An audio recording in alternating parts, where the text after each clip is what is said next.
Hello students. 10th English bridge course activity के day 4 में आज हम लर्न करने वाले हैं how to reflect on what is heard and what is presented.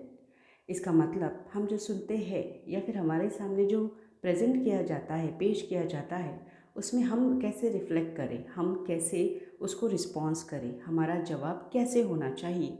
That is what we are going to do in this today's activity. यहाँ पर इसलिए आपको कुछ कहानियाँ दी गई है, जैसे कि यहाँ पर एक है ऑनेस्टी, ईमानदारी।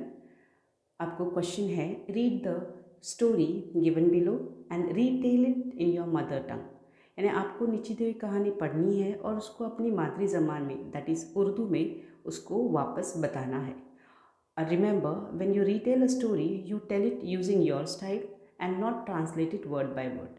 और याद रखना है कि आपको ये लिटरली यानी वर्ड टू वर्ड जैसे के तैसे नहीं उर्दू में बतानी है, बल्कि अपने स्टाइल में, यानी खुद सोच कर उसको अपने हिसाब से बताना है।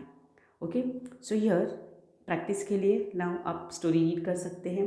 Honesty is always telling the truth. It is about being trustworthy and loyal. There are many ways to show honesty. Manav was the classroom's money collector for special events.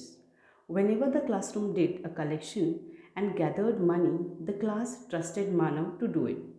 If he found a penny on the ground, he tried to find the owner. He wouldn't take a cent that wasn't his. Manav was very honest. Meena always told the truth no matter what. She wouldn't even lie when an appraiser wanted her to lie about what she had seen her do. All of Meena's friends wouldn't let anything happen to her either. They all loved Meena being so honest. Now the same story हमको हमारी उर्दू में बतानी है. So here हम कह सकते हैं कि मानव नाम का एक मनी कलेक्टर था क्लास का, और वो हमेशा पैसे जमाता था, जिसलिए उसके क्लास के बच्चे उसके ऊपर भरोसा करते थे। अगर उसको कभी कोई एक भी सिक्का या एक भी पैसा कहीं गिरा हुआ मिलता था तो वो उसके मालिक तक उसको पहुंचा देता था, और कभी भी उसने दूसरे के पैसे नहीं लिए क्योंकि वो ईमानदार था। वैसे ही मीना की कहानी है। मीना हमेशा सच बोलती थी, जो भी हो। अगर सामने वाला जैसे ताकतवर है और वो उसको बोलने के लिए मजबूर करता है कि तुम झूठ बोलो, तो भी वो कभी भी सामने वाले की बात नहीं मानती थी, क्योंकि उसके दोस्त हमेशा उसके साथ थे। उनको मीना के ऑनेस्टी पर, उसकी ईमानदारी पर भरोसा था और वो उससे प्यार भी करते थे। नाउ यहाँ पर आपकी मेन एक्टिविटी ये है कि जब हमने ये कहानी बताई, when you told the story in Urdu, what happened and what I can do next time. यानी जब आपने उर्दू में कहानी बताई तब क्या हुआ, आपने कैसे वो बताएं, नेक्स्ट टाइम उसको और बेटर करने के लिए हम क्या कर सकते हैं। जैसे कि I would say I was scared, मैं डरी हुई थी। I couldn't tell the exactly same story, मैं हूबहू कहानी नहीं बता पाई। आई paused इन बिटवीन, मैं बीच बीच में रुकी। आई couldn't get the meanings of all words, मुझे हर वर्ड्स के उर्दू मीनिंग या फिर उर्दू वर्ड्स नहीं पता थे। एंड आई लैक कॉन्फिडेंस, मुझे थोड़ा भरोसा कम था खुद के ऊपर। ठीक है, तो नेक्स्ट टाइम मैं इसको बेहतर कैसे बना सकती हूँ। I listen to the story very attentively, मैं नेक्स्ट टाइम स्टोरी बहुत ध्यान से सुनूंगी। I understand the meanings of all words, मैं हर एक वर्ड का मीनिंग समझ के लूँगी। आई समराइज द स्टोरी, वो स्टोरी जो है मैं शॉर्ट करूँगी। And I tell in mind first, सबसे पहले वो मैं दिल में खुद को बताऊँगी कि मुझे ये बोलना है। And then I tell the story aloud to the class, और फिर मैं वही कहानी पूरे क्लास में ज़ोर से सुनाऊँगी। Okay, this is what we can do. Now इसके बाद आपको दूसरा एक सवाल दिया है कि आपके 9th स्टैंडर्ड के पेज 83 पर एक स्टोरी दी गई है जो आपकी स्क्रीन पर दिख रही है।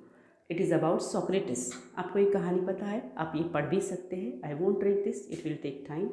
तो ये हमने 9th में पढ़ी हुई है, तो इसका हमको क्या करना है, वापस उर्दू में ट्रांसलेशन करना है। आपको यही कहानी उर्दू में बतानी है।